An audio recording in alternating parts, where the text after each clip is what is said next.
Sandro, da Hammer 95, né? O nome do estúdio de vocês. É desenvolvedora do Mullet Mad Jack. Muito boa tarde, seja muito bem-vindo aqui ao nosso programa do Patobal, o Pato Convida, onde a gente chama ilustres convidados do cenário indie e do desenvolvimento de games aqui do Brasil para poder trocar uma ideia. Eu sou o Fauno, né, o Gabriel, do canal Story Games, estou aqui hoje pelo Patobá. E, cara, é um prazer falar contigo. Prazer é nosso aí. A gente sempre gosta de conversar sobre jogos e sobre o que a gente faz. Legal, cara.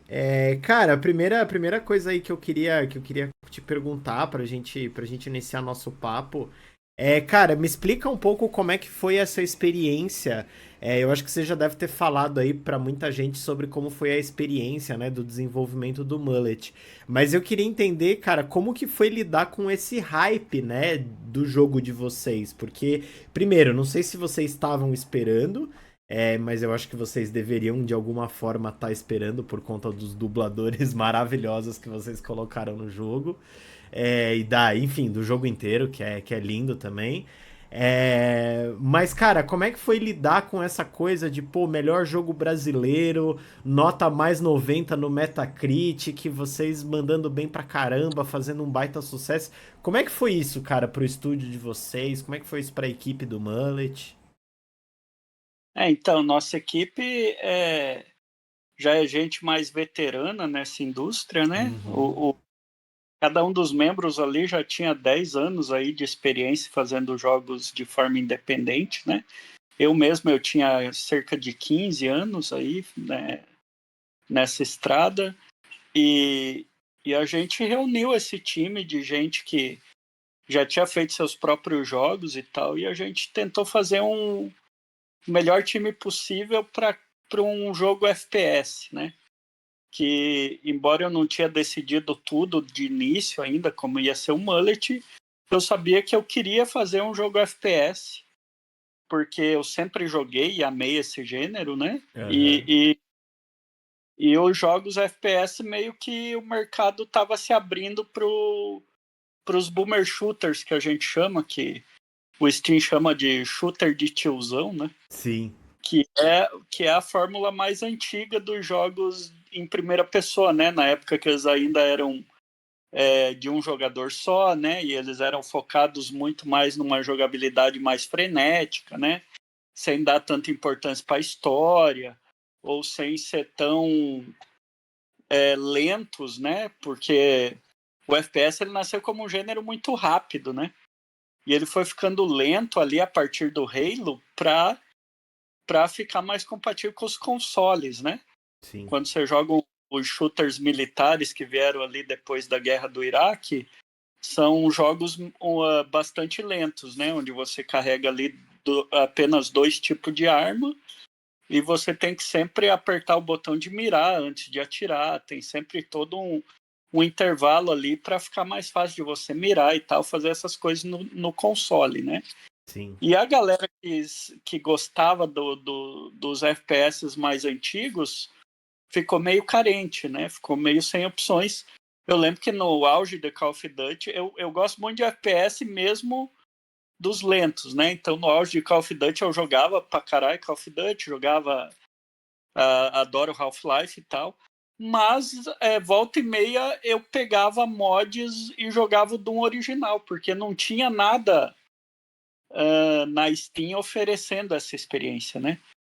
Então foi ali o auge do mod Brutal Doom, que inclusive é feito por um brasileiro, né, que me Sim. influenciou bastante também, que deixava a jogabilidade do Doom original mais atualizada, né, com um pouco da jogabilidade, trazendo os pontos fortes do gênero mais novo de FPS, né, que é esse mais lento. Mas a galera ficou meio órfã, a galera que queria uma coisa mais rápida, né? Sim. E daí chegou os boomer shooters com tudo de volta e conquistou essa galera que sentia essa saudade. Começou ali com o Dusk e com o Ion Fury ali em 2017, né? Esses dois jogos abriram esse mercado. E quando eu vi que agora tinha um mercado, né? Tinha um jeito de... Tinha esse gênero dentro da Steam, eu falei, tá na hora de eu fazer o meu, porque eu sempre quis fazer um desse tipo, né? E daí foi a oportunidade perfeita ali, início de 2020, que a gente tomou a decisão de partir para um FPS. Legal, legal.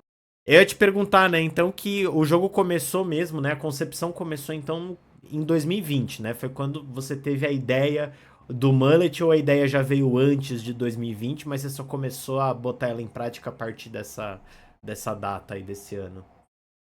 Então, eu sempre quis fazer um FPS, então a ideia de fazer um FPS era antiga. E daí, quando eu terminei meu ciclo de outros jogos que eu estava fazendo e já ganhando meu dinheirinho na Steam, né, jogos menores ali que estavam pagando minhas contas do mês, a gente terminou mais ou menos em 2020, esses jogos anteriores. Daí a gente decidiu, beleza, vai ser um FPS e vai ser um FPS com visual de anime japonês. Porque eu achava que era uma coisa muito pouco explorada dentro do Steam, esse estilo.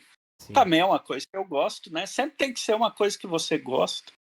Fica a minha dica aí para quem estiver fazendo. Só que ao mesmo tempo você dá uma olhada no mercado, né? Tenta sentir o que as pessoas estão gostando, o que está em ascensão, né? E daí eu percebi que estava em ascensão tanto o gênero boomer shooter, com o Dusk e o Ultra Kill, que chegou logo depois, confirmando isso também.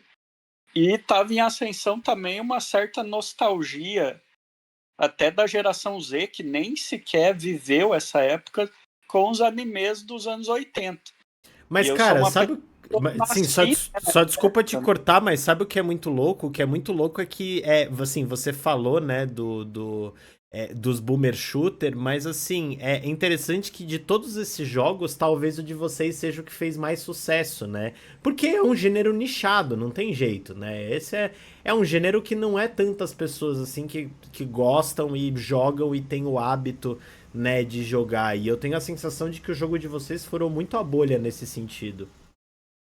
Então, parte dessa minha visão ali no início é justamente como atender esse nicho e, ao mesmo tempo, furar esse nicho, né? Tentar ir para outros segmentos, né? Então, por exemplo, eu percebendo que a geração mais nova, que às vezes é uma geração que não ama tanto assim o boomer shooter, né? Boomer shooter é gente de 35 anos para cima que jogou o Doom original, que gosta disso, né? Que sabe que isso é legal. E a gente, da mesma forma, tenta apresentar o que isso é legal para gerações mais novas, né? Sim. E daí o visual anime anos 80 foi um pouco dos dois, assim, porque eu notei que o anime dos anos 80 chamava as duas gerações, chamava tanto a geração dos millennials, nossa, ali, que cresceu aqui no Brasil, principalmente, cresceu com Cavaleiro Zodíaco e Yu Yu Hakusho, todos esses animes clássicos na Rede Manchete ali, né, que Sim. começou lá em 94. Alguns foram E até pra TV Globinho, né? Alguns anos, né? Até permaneceram na TV Globinho. aí saiu, né, do Zeitgeist, né, digamos Sim. assim. Logo depois veio Dragon Ball Z, com tudo, né? E a coisa foi seguindo, né? E eu daí percebi que a geração Z também se interessava pelos animes antigos porque eles são mesmo mais bonitos, né? Eles eram de uma época onde o Japão tinha mais dinheiro, simplesmente isso, entendeu? Se tu assiste os OVAs lá, que é aqueles animes feitos direto para VHS, era um mercado no Japão que dava muito dinheiro, era a época da bolha econômica lá do Japão, que a gente chama hoje em dia, né? Sim. E surgiu animações que nunca mais vão existir daquele nível de qualidade, porque simplesmente circulava muito dinheiro, né? Agora, mesmo que tenha mais dinheiro, já foi para um campo mais 3D, né? Já virou outra coisa, né? Outra coisa bem legal também, né? Eu gosto dos animes modernos, Studio Trigger e outros estúdios aí, de vez em quando eu assisto coisas que eles fazem, Mas eu também considero que foi a era de ouro, assim, né? Foi onde as coisas mais incríveis foram feitas, que vale a pena assistir até hoje, né? É E verdade. eu acho que a geração Z, ela também enxerga dessa forma, né? Ela também sente que tem alguma coisa muito especial ali que não tem mais, né? Então, eu percebi isso e eu quis emular isso no jogo, né? Eu sabia que eu era capaz de conseguir fazer aquele estilo de anime, né? Porque, enfim, eu juntei duas coisas que eu tenho um conhecimento de enciclopédia, sabe? Eu tenho um conhecimento enciclopédico de todo o gênero FPS, porque a vida toda eu joguei de tudo mesmo. E eu tenho um conhecimento enorme dos animes antigos também. Tipo, animes do. Praticamente eu assisti tudo que há para assistir dos anos 80. Assim, eu realmente assisti as coisas mais obscuras possíveis. Então são duas coisas que eu sempre gostei, que eu decidi unir, porque eu achei que o momento estava oportuno, né? Eu achei que ia conseguir de alguma forma furar a bolha, né? Vender além das pessoas que só gostam de Doom, né? Sim. E daí, a partir desse princípio básico aí, que foi vindo as outras coisas, né? Por exemplo, quando eu comecei a desenhar o personagem do Mullet, o carro e tudo mais, o conceito do jogo, eu não fazia ideia que ia ser um jogo por tempo, por exemplo. Eu não fazia ideia que ia ser um jogo tão rápido, entendeu? Eu queria que fosse mais rápido, queria que tivesse brutalidade e trabalhar o clichê do brucutu dos anos 80, né? O herói de O ação. Rambo, né? Meio como se fosse, né? Exatamente. Se tu vê, tanto o Rambo quanto o Riggs lá do Máquina Mortífera Sim. usavam mullet. Então, a simbologia do mullet como um símbolo dessa época. Tem E o até lá na Rambo. historinha, né, dele, né, que o Mullet, ele herdou, né, o poder, né, do ancestral dele, né, que era outro Mullet, né, também. E aí também tem as classificações no final da fase que eu achei genial, né, que são as qual que é o seu rank de Mullet, né, isso maravilhoso também, cara. Então, a gente decidiu fazer toda essa brincadeira porque o mullet foi o principal corte de cabelo daquela época, onde os animes eram daquele jeito e os filmes de ação também estavam no seu auge, né? Eles começaram a morrer mais ou menos em 95 ali, quando começou a morrer também o corte de cabelo mullet, né? Então eu pensei por isso mesmo que existe o mullet, por causa dessa sincronia aí das datas mesmo. Que da hora. E, Sandra, deixa eu te perguntar uma coisa, cara. Assim, recentemente, né, eu tava meio que numa imersão, né, cyberpunk, né? Eu nunca tinha jogado o jogo, né, do Cyberpunk o 2077. E aí eu peguei os últimos 2 meses aí pra jogar o jogo pra caramba, peguei pra ler as obras de Cyberpunk em livro mesmo. Eu fiz, cara, meio que uma imersão assim no gênero, tal, aprendi bastante coisa, além de outras que eu já sabia. E aí, cara, assim, e aí, pô, surgiu a oportunidade da gente falar aqui na entrevista, e aí eu fiquei pensando, né? Cara, por que vocês escolheram o Cyberpunk, né? Tem aquela coisa do anime, né, dos anos 90, de ter aquela coisa do shooter que, né, de fato, ele é privilegiado tanto numa época moderna quanto num futuro. Mas assim, por que vocês escolheram, ou você escolheu, né, na concepção original, a ideia do cyberpunk em si, né? Tipo, por que fazer numa cidade cyberpunk com toda aquela lore, né? Aquela ideia ali de que as pessoas estão conectadas, assistindo ao jogo, né? A live ali, né? Do Mullet e tal. Então, foi uma captura do momento, assim. Lá durante a pandemia, estava surgindo já essa apreensão sobre inteligência artificial, sobre como os robôs, o capitalismo tinha decidido ali, o mercado tinha decidido que os robôs são a nova trend, né? A Sim. nova. Sempre tem essa trend de bolsa de valores, né? Foi NFT, depois foi metaverso, e nunca dá em nada, né? E daí estava emergindo essa trend da inteligência artificial, né? E eu, como artista, eu acho também escroto, né? O que eles fazem, né? Roubar o nosso trabalho para treinar os robôs e tal. Se for uma coisa inevitável que a gente vai ter que trabalhar para o futuro, fazer jogos usando essa ferramenta, que seja, né? Mas eu estava sentindo assim que ao longo do tempo as pessoas vão cada vez mais odiar os avanços da inteligência artificial e não gostar. Tipo, Sim. num primeiro momento vai parecer que ela deixa as coisas mais fáceis, mas quem já entende como o mundo funciona já entendeu que inevitavelmente você vai ter que ficar mais horas trabalhando por causa da inteligência artificial do que menos horas, né? As empresas vão demitir ali um quadro de 10 funcionários e vão exigir que 2, 3 funcionários façam o trabalho de 10. No fundo, é isso que vai acontecer. É aquela coisa, Então, né? Não é porque a tua produtividade é maior que o teu salário aumenta, né? exatamente. Então, eu achei uma trend assim, tipo, é inevitável que as pessoas vão ficar putas com isso. E os temas do Mullet, temas que ressoam comigo, né? Coisas que eu também não gosto. Então, eu falei, independente do seu lado político, do que você acredita, ao longo do tempo você vai ficar puto com os robôs e se você já não tá puto com os bilionários, você vai ficar. Se tu tá defendendo eles hoje, daqui 5 anos você não vai estar. É um fato, assim. É Sim. uma coisa que eu tenho certeza pessoalmente com a minha experiência de vida. Então eu trabalhei esses fatos, sabe? Para ser uma obra que dure mais tempo mesmo, que ressoe com as pessoas por mais tempos.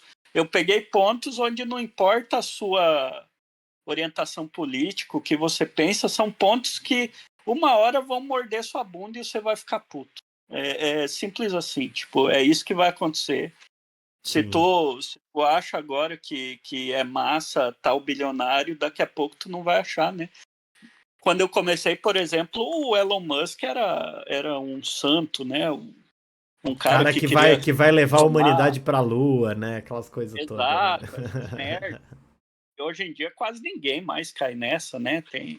Quase ninguém mais pensa isso do Elon Musk, né? Então é uma coisa meio inevitável assim que eu procurei trabalhar no jogo. São temas que eu gosto e claro, Cyberpunk é um tipo de narrativa, um gênero que já tratava disso lá atrás, né? É um gênero que lá atrás já tinha entendido que as mudanças socioeconômicas dos anos 70 e 80 iam levar para aquilo. Então eles já estavam trabalhando esse mundo onde bilionários e empresas privadas vão ser mais poderosos do que políticos, né? Sim. Essa é a essência do cyberpunk, né? E a outra essência do cyberpunk que se perde muito nos jogos novos desse gênero é que a desigualdade social ela vai chegar a extremos, né? Tipo, Sim. a tecnologia ela vai deixar as pessoas ainda mais pobres e essa é a essência do gênero cyberpunk, né? Se você jogou um jogo cyberpunk e você não percebeu isso, quer dizer que o jogo cyberpunk ele foi feito errado. Tipo, ele não conseguiu mostrar a essência do negócio, que é resumido pela frase lá, high tech, low life, né? Sim. Que é que a tecnologia ela vai favorecer cada vez mais os super ricos e vai tornar a vida dos super pobres cada vez mais infernal, né? Tipo, os livros lá deixam fazer parecer legal, né? Que é o cara mercenário, o cara que tem que se virar e não sei o quê, mas na verdade o protagonista de um cyberpunk é uma pessoa totalmente fodida, né? Ninguém Sim. quer ser aquela, né? Você não quer ser aquele cara. Então essa é a essência do gênero, né? E daí eu vi que tudo se encaixou, né? Se encaixou certinho ali com as coisas que eu queria tratar, que era robôs e bilionários e eu percebi que os outros jogos do gênero cyberpunk estavam escondendo essa parte, né? Eu estava trabalhando muito mal essa parte porque, enfim, né? Depende ali de quem faz, né? A visão de mundo da pessoa e tal, né? Mas para mim a essência do cyberpunk é sobre isso, né? Por isso que o Sim. Mullet faz tudo o que ele faz em troca de um tênis, né? Porque no futuro é isso aí mesmo, entendeu? Você vai É o ter que fazer. consumismo, né? É o consumismo as últimas consequências, né? Exato, ele tendo que fazer coisas absurdas para ganhar apenas um par de tênis que no fundo é tudo que ele quer, né? Sim. Naquele universo, né? Então é mais ou menos essa lógica do cyberpunk que eu tentei colocar no Mullet ali. Legal, cara. E, cara, você falou, né? Você falou as palavras, né? Robôs e bilionários, né? E aí eu lembrei que, né, que o principal inimigo do jogo, né? Ele tem o nome lá que é o Robobilionaire, né? Que eles chamam, né? Que vocês chamam lá no jogo, né? É São os bilionário, a gente realmente junto Robobilionário, exatamente. o bilionário. Robilionário, exato. E aí, o que que acontece, cara? Eu, assim, pô, a primeira vez que ele aparece no jogo me chamou muito a atenção a voz do dublador, que é do nosso querido o Saga de Gêmeos, né? Do Cavaleiros do Zodíaco. E, cara, me fala uma coisa, como é que foi trabalhar com essa equipe de dubladores maravilhosa que vocês puxaram pro jogo, assim? A gente sabe que os dubladores brasileiros são super acessíveis, né? Isso não é novidade pra ninguém, mas me conta como é que foi esse processo, né? De, pô, Cara, você provavelmente estava falando com os seus ídolos da infância, né? Os caras que dublaram os animes e os desenhos de quando você era criança, né? Como é que foi isso, cara? Ah, foi super legal, né? Quando eu desenhava os personagens do jogo durante a pandemia, já tava. As vozes deles já vinham na minha cabeça, sabe? E a Aham. gente conseguiu pôr exatamente os dubladores que as vozes vinham na minha cabeça. O cara de mullet, obviamente, ia ter a voz do Rambo. Sim. O, Todos os outros personagens eu vi arquétipos bem de Cavaleiro Zodíaco mesmo, né? O vilão tinha que ter a voz do Baroli, do Saga de Gêmeos. A princesa tinha que ter a voz da Saori, a princesa que tem que Sim. ser resgatada. E daí, como não tinha nenhum personagem muito cínico em Cavaleiro Zodíaco, como é a streamer lá, que fica te enchendo o saco, daí a gente recorreu a um outro personagem bem cínico dos animes clássicos, que é a Jessie do Pokémon, né? Então a A gente pegou Jessie do Pokémon. ela. Cara, eu fiquei debatendo com os amigos meus, a gente ficou assim, cara, quem será que eles se inspiraram? Será que foi a Jessie do Pokémon? E aí cada um falou um papel que ela fez, né? Mas eu falei, não, cara, com certeza é a Jessie do Fiquei Pokémon. curioso para papéis, porque para mim foi a Jessie do Pokémon. Sim. Que outros papéis teve na conversa? Cara, ela fez. Deixa eu tentar me lembrar aqui quais que ela fez. Ela fez uns outros famosos, tá? Ela fez, eu acho que a Bulma do Dragon Ball. Aham. Quem mais?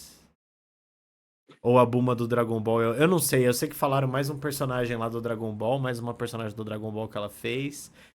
Enfim, vários personagens, Esse aí mas, cara, é a Jessie, né? É a Jessie é, do Equipe Rocket, né? pegou a personagem, a personalidade mais próxima, né? A personalidade mais próxima da streamer dentro dos animes ali dos anos 90 é a Jessie do Pokémon. Então por isso que a gente pegou ela. Que animal. Quase todos os outros tinham algum arquétipo em Cavaleiro Zodíaco, né? E o personagem principal é, era o Rambo e também era a voz do Toguro no Yu Yu Hakusho, que é também o personagem mais legal de Yu Yu Hakusho. Então, tudo se encaixou perfeitamente para ser essas vozes, né? E Sim. daí foi muito divertido, né? Dirigir eles, né? Pô, eu fiquei Uh, imaginando eles falando os diálogos ali, cara. Pô, aqueles diálogos do Mullet que são maravilhosos, né? Como é que é? é, Pirulito subiu, o pau comeu. Cara, maravilhoso, cara. Os então, a diálogos gente são. eu fui escrevendo já pensando nos dubladores, né? A primeira conversa que eu tive com o Baroli ali, com o Saga, foi que, que eu assisto ele desde criança e tal. Daí ele falou: Ah, espero que você tenha só 16 anos, então. Já faz 30 anos já, né? Faz tempo mesmo. Ele se sentiu um pouco velho, né? Mas e, e, com, e com a voz do Stallone foi bem divertido também, o Feyer Mota ali, que daí a gente incentivou ele a trazer frases que ele lembrava também de que ele diria nos anos 80, entendeu? Daqueles personagens, sabe? Oni-liners, que a gente chama, né? Sim. Que são as linhas marcantes de atores de ação, né? Depois que mata um cara, por exemplo, né? Então, a gente incentivou ele a trazer as dele também, né? E quando a gente trabalhava algum meme de geração Z, assim, como tipo Toque a Grama, né? Sim. Casa e Toca a Grama, daí ele não sabia, ele não fazia ideia do que era e a gente dava uma explicada, né? A gente, Que da hora, não, cara. do que a galera hoje em dia fala, porque tem gente que fica tanto tempo na internet que perde a noção da realidade, né? Sim. Então tem que encontrar o pé na grama e tal. Então foi divertido nesse sentido, assim, foi uma troca mesmo, né? A gente tinha algumas frases que a gente botava ali e tem outras que ele trazia. E foi a mesma coisa com os dubladores americanos também. A gente pegou dubladores mais amadores nos Estados Unidos, né? Porque É, eu era muito confesso que eu caro. não joguei em inglês, eu joguei só em português. Eu não joguei em inglês. É, eu vi as vozes, mas eu não peguei muito no detalhe, eu só passei por cima mesmo. Tem uma comunidade legal de dubladores gringa, né? Que fica mais no Twitter, né? Trabalha. São dubladores mais B, né? Que estão em início de carreira, só que já são bem badalados, né? E daí um deles, por exemplo, o Gianni, é um cara que tem 1 milhão de seguidor no Twitter porque ele começou imitando a voz do Duke Nukem. E daí ele virou um meme. Todo jogo de tiro independente tem que ter a voz dele em algum lugar, entendeu? Tem certos jogos que nem tem dublagem e você encontra um ratinho numa parede secreta e tu clica nele e tem a voz do Gianni. Então, o Gianni a gente escolheu para ser nosso vilão por causa disso. Que legal. E ele ama FPS também, né? Ele já é um cara desse gênero, né? E daí a gente gastou todo o nosso dinheiro mesmo foi para pegar o protagonista que a gente pegou a mesma voz do Kiryu da série Yakuza em inglês, que é um personagem muito parecido com o Mullet. Eu sou bem fã da série Yakuza também, né? E daí ele também trouxe muitas frases que a gente não tinha pensado, muitas coisas que alguém que é nativo em inglês, né, vai pensar e a gente não, né? A gente é brasileiro pensando em inglês, né? Daí a gente fica às vezes muito no clichê, né? Sim. E ele ajudou a trazer várias frases também mais únicas, assim, que daria bons one-liners para aquele tema de robôs, né, e tal, tipo... Sim.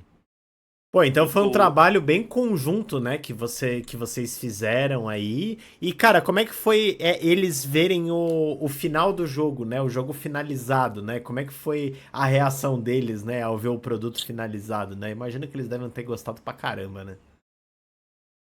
eu não sei sobre os dubladores brasileiros, né, não tem react deles nem nada, mas dos dubladores americanos, principalmente as vozes femininas, elas streamaram jogando o jogo e tal, e daí elas ficaram bem felizes, né? Tipo, Que legal. gostado do jogo, né? Elas acharam sensacional, né? Aqui no Brasil teve o Guilherme Briggs, que como a gente fez um trabalho com ele posterior aos outros, daí ele pôde ver um pouco do jogo dublado já em português e ele adorou também, né? Tudo do jogo, né? O Guilherme Briggs, inclusive, a gente fez como uma piada de voz secreta, porque dá para você zerar o jogo sem ouvir nada do Guilherme Briggs, né? Ele só fala, são 3 chefes que só se você não finalizar eles imediatamente que você vai ouvir alguma frase do Guilherme Ah, Briggs. é? Então, Isso eu não sabia, pô. Eu não sabia. Por isso que, pois pô, é, eu nem achava que ele tava no jogo. Que animal, cara. daí a gente brincou dele fazer arquétipos parecidos com 3 ou 4 vozes que ele considera clássicas dele, né? Por exemplo, o vilão ele das meninas superpoderosas, ele foi nessa, Exatamente isso. entendeu? Daí em outro chefe ele foi mais na linha do Freakazoid, então, porque ele consegue fazer essas várias vozes diferentes, né? Sim, ele é muito Então, bom, ele é incrível, foi né? de brincadeira 3 chefes bem diferentes para ele fazer as vozes. Ele adorou, né? É muito gente boa, né? E eles são muito acessíveis, né? Mesmo um desenvolvedor indie consegue fazer essa dublagem, né? Então Sim. foi muito divertido, né? Eu não fiz pelo dinheiro, né? Eu fiz mais porque era um sonho meu, assim. Mas acabou que é uma coisa que as pessoas adoram, né? Ajuda o jogo a vender mais no Brasil também. Não, e é um projeto, cara, que você colocou toda a sua, né, porra, toda a tua alma, todas as suas inspirações, né, tudo que, o que te, o, né, o teu hobby, os teus gostos que te moveram a vida inteira, né, você colocou ali no projeto. E, cara, pô, a gente tem muitas boas memórias, né, dessa época, né, se você é uma pessoa, e no caso você de fato que consegue compilar todas essas boas ideias e criar uma parada original e muito da hora, como o Mullet, pô, não tem como as pessoas não gostarem, cara. Pô, incrível, assim, o trabalho de vocês e muito legal saber que teve essa contribuição dos dubladores também, né? Que foda, cara, É, muito é, foda. E, cara, deixa eu te perguntar outra coisa também, como é que tá enfim, né? Como é que tá pra vocês aí do estúdio, né? Enfim, eu não sei se vocês podem falar aí sobre projetos futuros de vocês e tal, mas como é que vocês aí do estúdio estão depois dessa. Enfim, né? Depois que passou um pouco, né? O jogo foi lançado, né? Teve o hype, todo mundo jogou, ganhou o prêmio na Gamescom e tal. Mas agora, enfim, eu percebo que tá começando a dar uma baixada no hype do jogo. Então, eu fiquei curioso, né? Vocês têm alguma DLC planejada pro jogo? Vocês já estão pensando no próximo projeto? Como é que tá o estúdio aí nesse momento? a gente já está num próximo projeto. Daí a gente está avaliando também de fazer algum conteúdo adicional para o Mullet para linkar com esse próximo projeto. A única coisa que eu posso dizer é que esse próximo projeto já é ouvindo a comunidade que a gente formou com o Mullet, né? A Que gente legal. prestou atenção em coisas que a comunidade quer, né? Daí a gente está indo na direção do que a gente leu ali, que as pessoas que gostam mesmo do jogo querem mais, né? Sim. Então a gente está focado bastante nisso, assim. E, e na minha parte em falar coisas que não foram totalmente faladas no Mullet 1, né? Eu, como criador, eu já estou tentando também expandir nessa parte, assim. Que Daí está legal. sendo bem divertido também, é um projeto bem divertido, né? A única coisa que eu posso dizer é que é outro jogo de tiro também, é FPS também. Que legal, cara, que bacana. E, cara, deixa eu te perguntar também, você falou aí das suas inspirações, né, de FPS antigos, né, de Doom, de todos os boomer shooter, né, até mesmo Duke Nukem, né, mas, cara, eu queria te perguntar em relação a essas inspirações, né, o boomer shooter, né, que é um gênero que é nichado e vocês estão meio que furando a bolha com ele, mas é, cara, esse gênero, a tendência é que ele continue meio dentro da bolha. E aí eu queria, assim, meio que te perguntar em nome, né, talvez das pessoas que estejam tendo novas ideias, né? Você acha que o mercado de games aqui no Brasil, o público brasileiro, continua aberto para outros tipos de proposta de boomer shooter ou então de FPS? Ou então você acha que, por exemplo, hoje nas pesquisas aí de mercado de vocês identificaram que tem algum outro gênero cara, que vocês falem, pô, seria legal se alguém desenvolvesse esse jogo porque as pessoas iam gostar, eu ia gostar, sei lá, um RPG, Ah, um point and é, click, alguma coisa assim, sabe? Tipo um gênero diferente, assim. as pesquisas de mercado é eu, né? Tipo, eu prestando atenção nas coisas, né? Não, Sim. não tem uma pesquisa de mercado. Mas sobre o público brasileiro, tipo, o FPS, na verdade, tem uma desvantagem, porque ele é um gênero mais de computador e boa parte dos criadores de conteúdo brasileiros eles se focam muito mais em console. Então, na verdade, vários YouTubers, por exemplo, só jogaram o nosso jogo quando a gente lançou para o Xbox, porque daí eles puderam jogar no controle, né? Porque a maior parte dos YouTubers eles são bastante saudosistas da época dos consoles. E eu também sou um console gamer, né? Jogar com o Calhou, controle é muito bom, né? Mesmo no é, PC, eu sempre pego o controle pra jogar. então, calhou de eu também ser um jogador de FPS, né? Mas a maior parte do tempo eu passo também jogando no console, né? Então, na verdade, o FPS parece ter algum tipo de desvantagem nisso. Mas, no geral, o quadro geral é de melhora sempre, porque. Primeiro, porque os jogos indies, pela primeira vez, passou o faturamento dos jogos AAA no Steam, né, dentro do Steam. Esse ano, finalmente ultrapassou, né? Dá mais dinheiro os jogos AAA.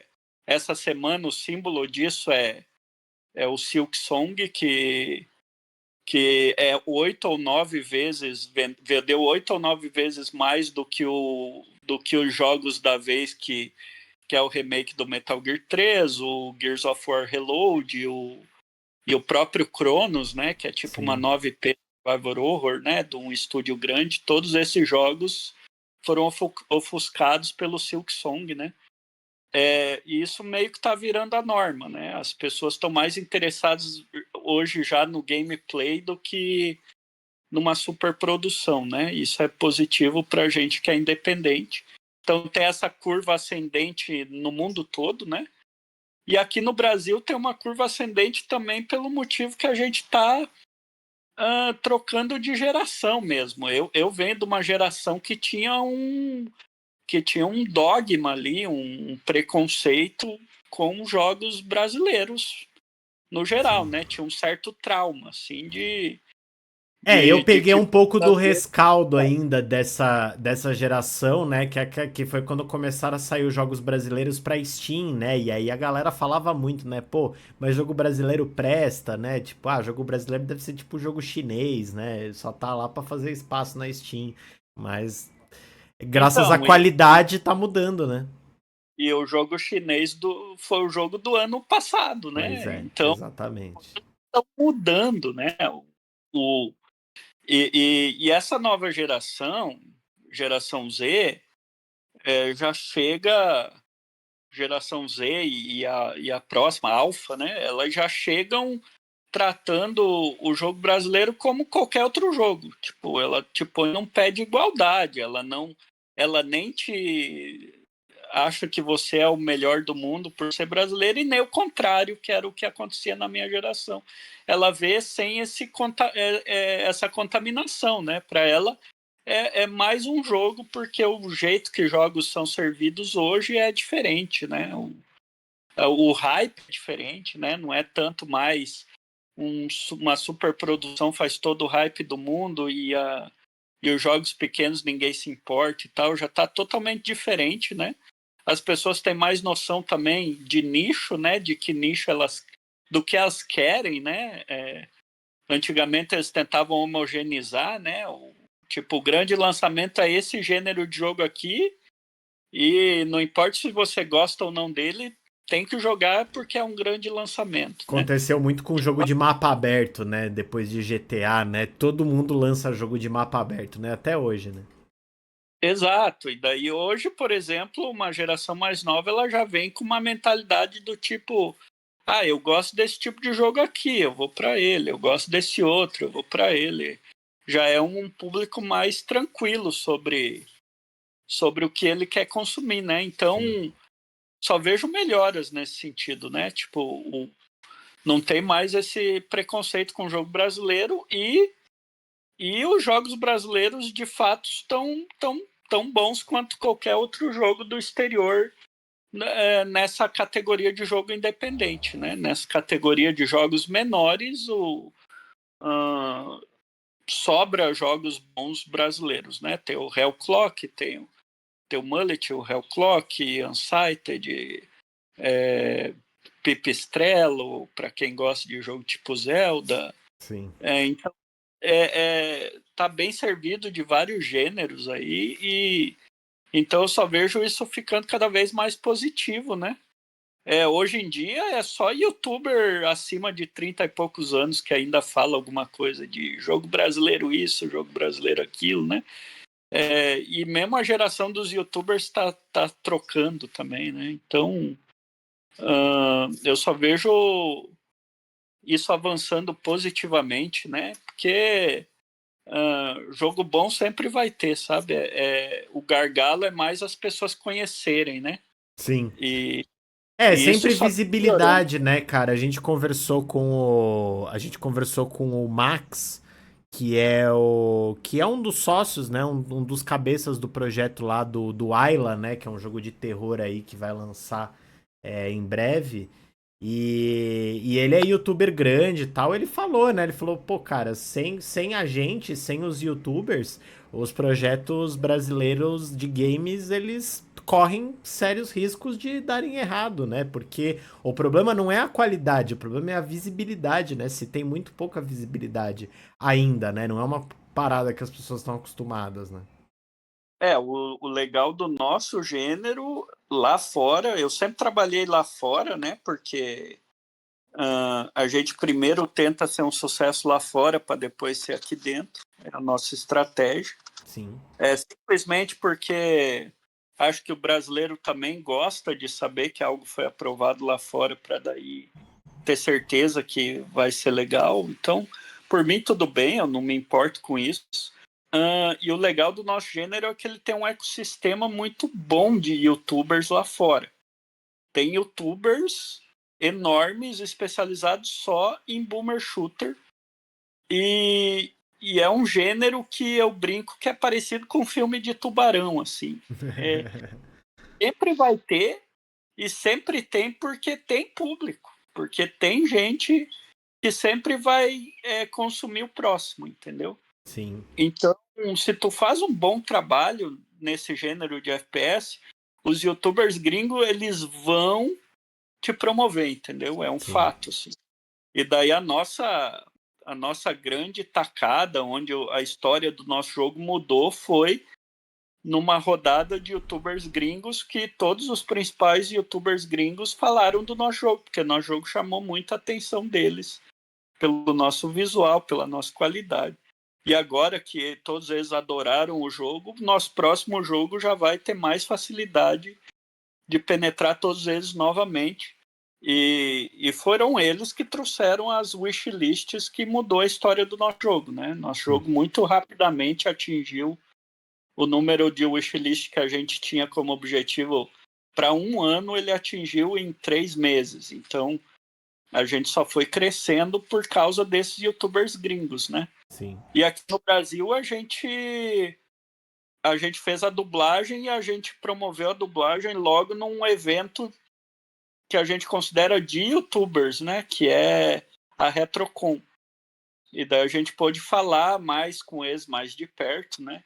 E meio que os youtubers da geração mais nova, que tem menos preconceito com jogos brasileiros, falaram imediatamente do jogo, sem nenhum tipo de entrave, eles já promoveram o jogo logo de cara, né? Isso nos ajudou bastante aqui no Brasil.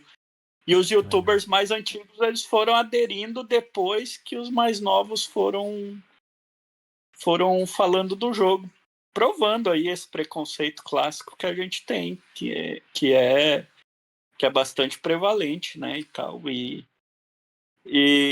eu espero que daí o nosso jogo tenha ajudado a mudar um pouco também isso para os YouTubers mais velhos, né? Mas enfim, a gente não tem o que reclamar, assim. Todos os YouTubers acabaram falando do nosso jogo uma hora ou outra e a gente vai homenageando eles ali dentro do nosso jogo. Toda atualização a gente põe easter eggs de YouTubers num trecho ali do nosso jogo que mostra telinhas, né? Daí de Sim, vez em quando os YouTubers que nos ajudaram, né, ali. sim. É, eu reparei, bem legal esse detalhe. E Sandro, cara, deixa assim, né, não sou eu que estou te pedindo, né, um conselho, mas de novo, né, estou te pedindo aqui um conselho em nome, eu acho que dos desenvolvedores indies pequenos, né, e por que que eu acho que faz sentido perguntar isso e te pedir esse conselho? Porque eu acho que você é um cara que, pô, você parece que tem uma excelente compreensão, cara, de mundo, de como as coisas são como são, das dificuldades que a gente aqui no Brasil, e aí os desenvolvedores indies têm, enfim, às vezes, né, de começar um projeto, né, botar uma empresa para rodar.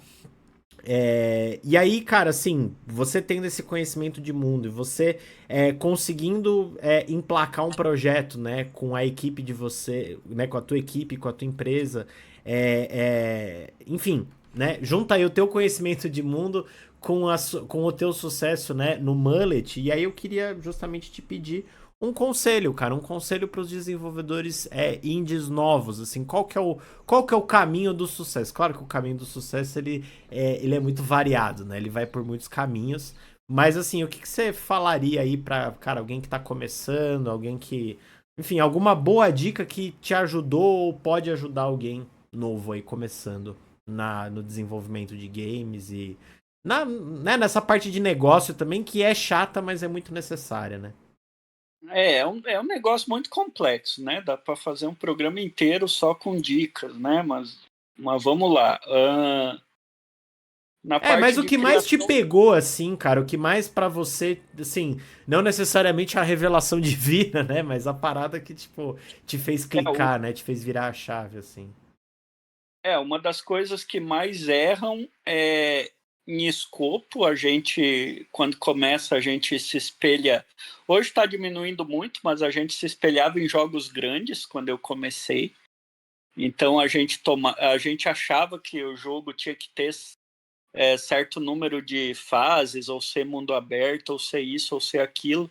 E na verdade não tem regra sobre isso. Hoje em dia eu faço jogos muito curtos, E onde o a Mullet, maioria. ele é bem curtinho, mas ele tem muito replay, né? Porque são várias Exato, dificuldades, tem os exato, coletáveis, tem exato. os easter eggs, tem o modo infinito, tem um monte de coisa, né?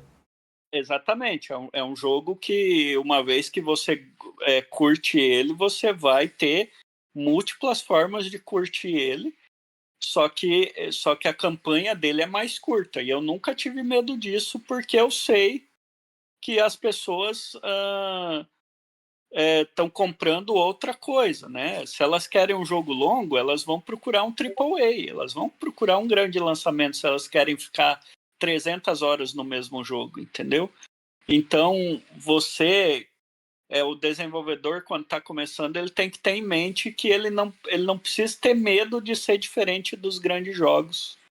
Que isso, na verdade, é uma feature, é uma coisa boa, é uma qualidade. O meu jogo, ele ser curto e arcade, e não ter nenhum tipo de sistema de craft, não ter open world, é uma qualidade, é um ponto forte dele, não um ponto fraco.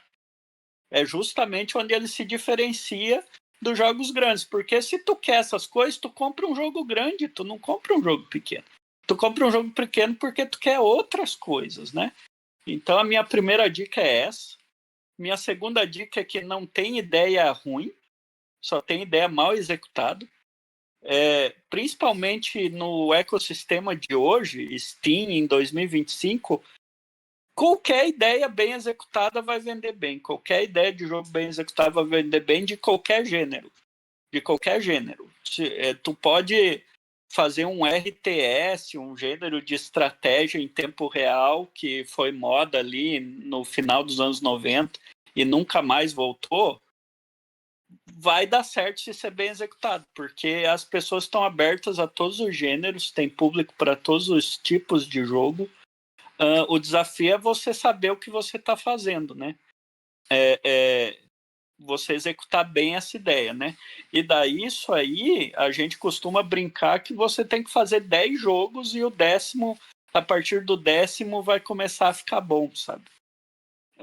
Daí é a dificuldade mesmo do nosso... Do trabalho de que é ser desenvolvedor de jogo. É um trabalho muito complexo, você tem que unir dois lados do cérebro que são muito separados, que é a lógica e a arte. Duas coisas muito opostas no nosso cérebro. Então é uma coisa difícil de você... É difícil de você dominar esse trabalho, entendeu? Demora realmente mais de 5 anos para você dominar esse trabalho e saber o que você está fazendo. Você tem que cometer muitos erros antes disso. A experiência, quebrar a cara faz parte, né? Totalmente. Isso cada vez menos, né? Tá ficando cada vez mais fácil. As ferramentas estão deixando mais fácil, mas mesmo assim é um trabalho ainda que exige bastante. Se você quer fazer jogos, você tem que descobrir primeiro se você gosta de fazer jogos. É muito diferente de jogar jogos, é totalmente diferente. E você tem que descobrir se você gosta de trabalhar para alguém ou fazer por conta própria, que também é 2 universos completamente diferentes. Tem gente que tem um perfil muito melhor para ser funcionário do que para ser desenvolvedor independente autônomo, né? Uhum. São 2 universos totalmente diferentes também. Então, você honestamente tem que descobrir se você gosta o suficiente de fazer jogos, a ponto de você querer fazer isso num domingo à tarde, de você querer mesmo fazer as coisas por conta própria, porque todos os seus concorrentes são pessoas que vão, às vezes, querer trabalhar domingo à tarde, entendeu? Então você tem que ter isso em mente. Daí outras dicas que eu posso dar é não ter medo de ser um nicho específico. O nicho muitas vezes é uma vantagem também, porque os jogos que vão tentar abraçar todo mundo também são os jogos grandes, entende? E as pessoas vão naturalmente sentir falta de jogos específicos. Eu sinto falta de jogos de estratégia, então eu vou lá no Steam e vai ter jogos especificamente de estratégias para mim. E assim com todos os outros nichos, né? O Boomer Shooter é um nicho. Com certeza ele vai vender sempre menos do que se eu tentasse fazer um jogo de tiro multiplayer e tal. Só que ao mesmo tempo tem menos concorrência. Você O ia ser tanto só de... mais um, né, cara? Porque hoje você vai na esquina, você tropeça em 3 FPS multiplayer, né?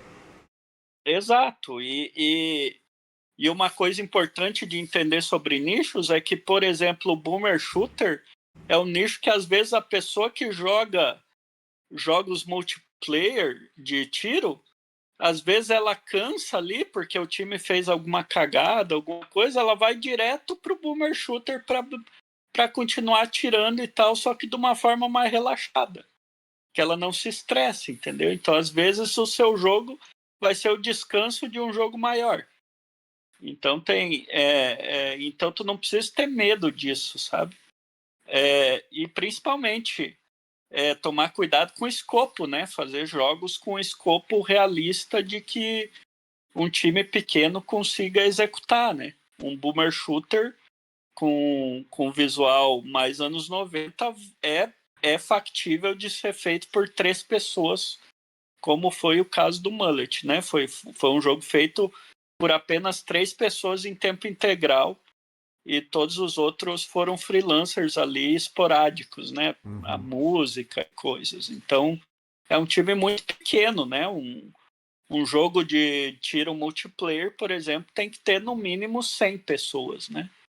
E um boomer shooter dá para ser de 1 a 5 pessoas pode fazer um jogo boomer shooter, né? Depende muito do formato que você quer fazer ali. Então tem que ter isso em mente. Tem que ter todas essas coisas em mente. Você acha que a galera às vezes abraça mais do que deveria, principalmente quem é pequeno, que, em relação a isso que você tá falando, tamanho de projeto? Você acha que às vezes a galera quer abraçar demais?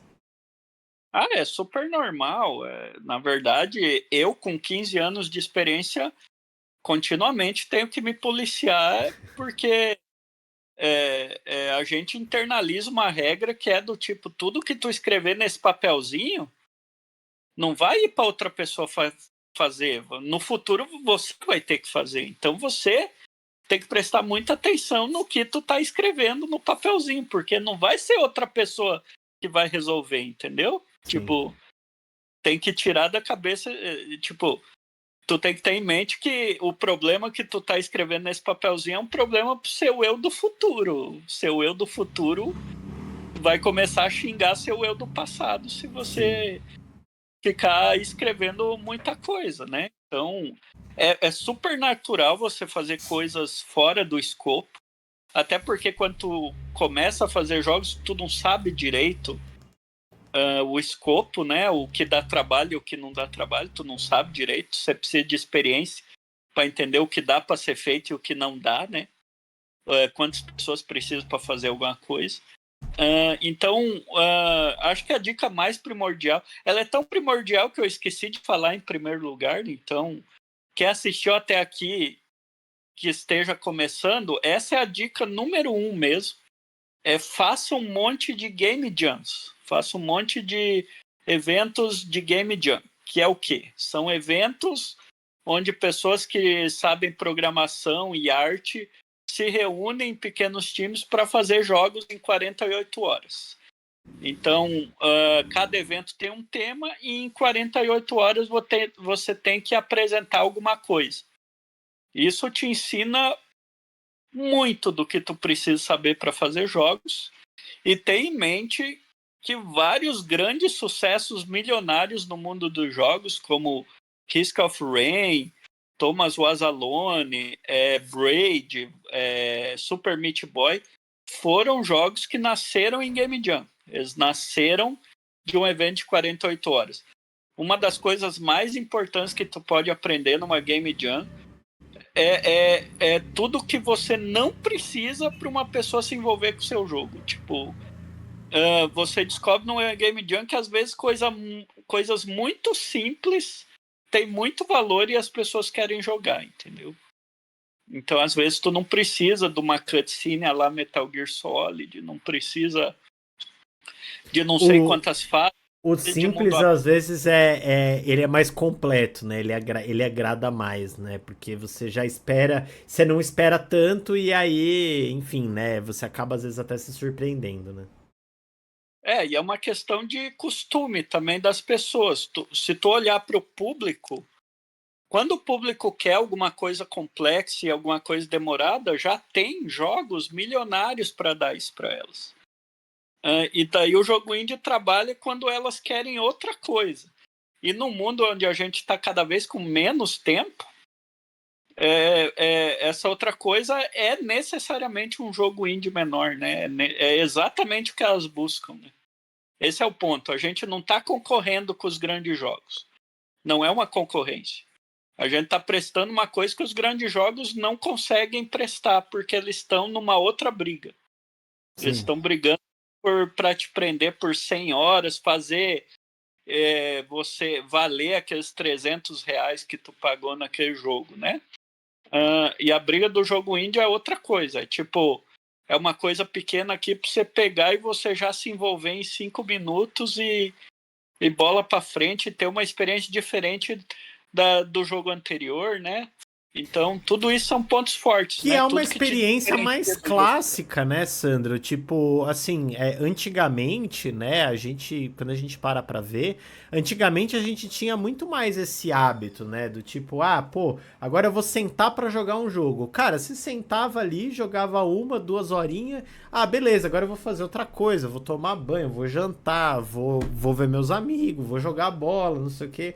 Essa coisa de, pô, de você ficar horas, né, jogando um jogo, né, de pô, você virar um fim de semana inteiro jogando um jogo, isso é coisa moderna, né, porque antigamente os jogos nem espaço tinha pra você ficar tanto tempo assim jogando. Claro, tinha os jogos de PC, de estratégia, de RPG, esses sim eram mais complexos, né, mas jogo de console, cara, era, pô, você sentava ali, se você tava morrendo muito, você já abandonava e ia fazer outra coisa, né.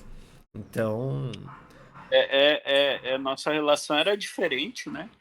E daí no mundo indie tem de tudo mesmo, sabe? Tipo, tem gente procurando coisas clássicas que já jogou antes, tem gente procurando coisas diferentes.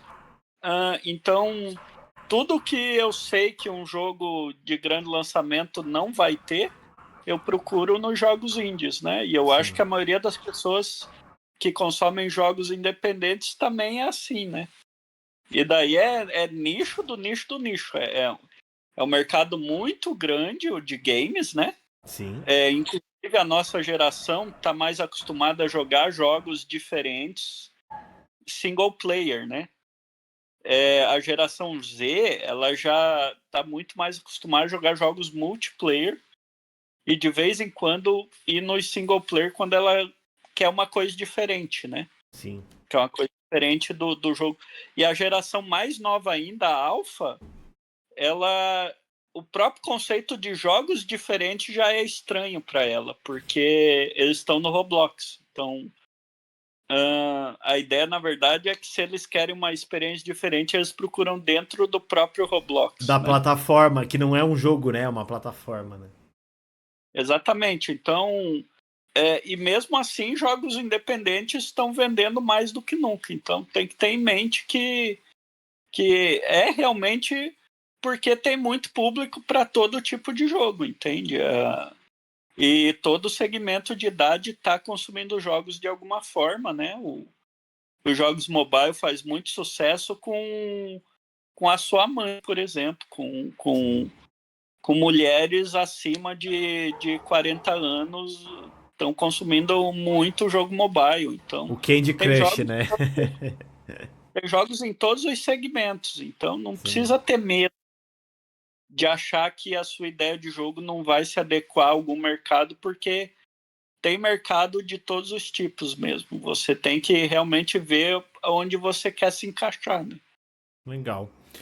E, Sandro, mais uma última pergunta aqui pra gente já encaminhando pro final.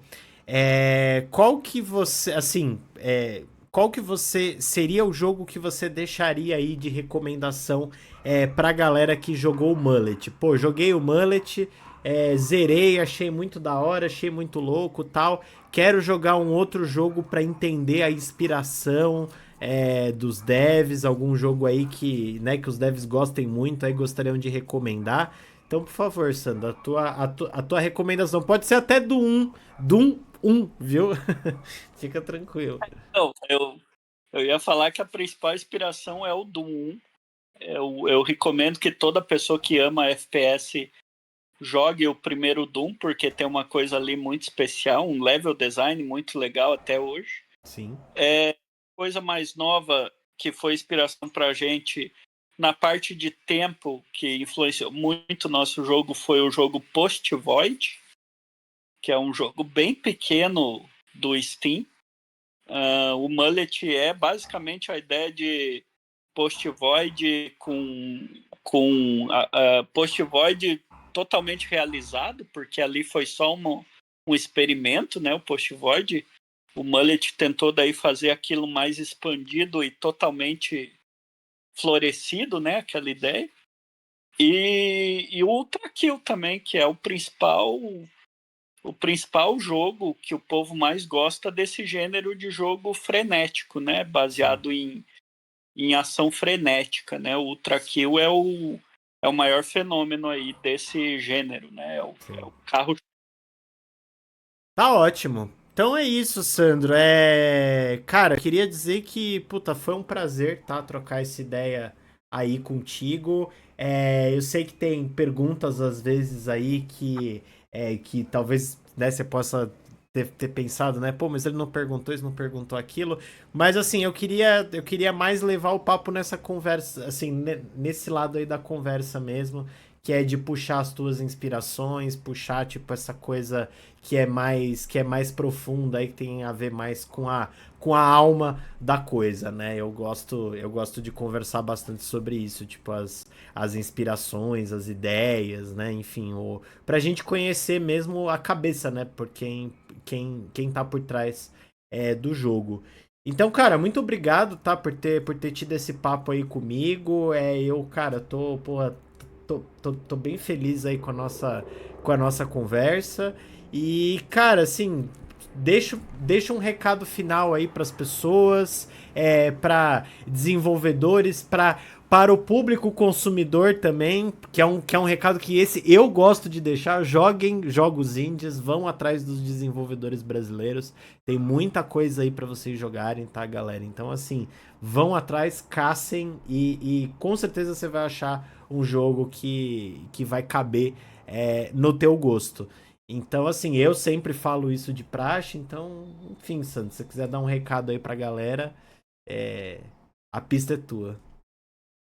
Então, para todo mundo aí, fica meu recado: se você quer um jogo que valoriza muito seu tempo, que dá bastante dopamina, alegria e diversão por minuto, esse é o Mullet, é onde a gente mirou. Convido vocês, é um jogo com 97% de aprovação aí no Steam, é um dos jogos mais bem avaliados do mundo todo nesse momento, então dê sua chance e, e prestigie aí jogos brasileiros, porque eles sempre vão ter um presentinho, um toque especial ali que você não vai achar em nenhum jogo gringo, né? Então recomendo aí, o precinho é sempre camarada, né? Sim. O mullet aí tá apenas R$ 50 aí, na promoção tá quarentinha, é um lanche aí na praça praticamente o jogo. Vale a Então pena. fica aí meu pedido aí para você dar essa chance aí e conhecer. Legal. É isso, Sandro, muito obrigado, cara, de novo. Valeu pelo papo. Você é um cara muito gente fina. Espero te ver mais vezes. Espero te encontrar em eventuais eventos aí que você participe pra gente continuar trocando essa ideia. Porque eu tô muito curioso, já que você já deu essa palhinha aí que o próximo projeto de vocês é um FPS. Já quero pra ontem, já tô, já tô animado já, cara. Com certeza vou te encher o saco aí no futuro pra querer saber o que é exatamente esse projeto de vocês, assim que vocês puderem falar mais um pouco.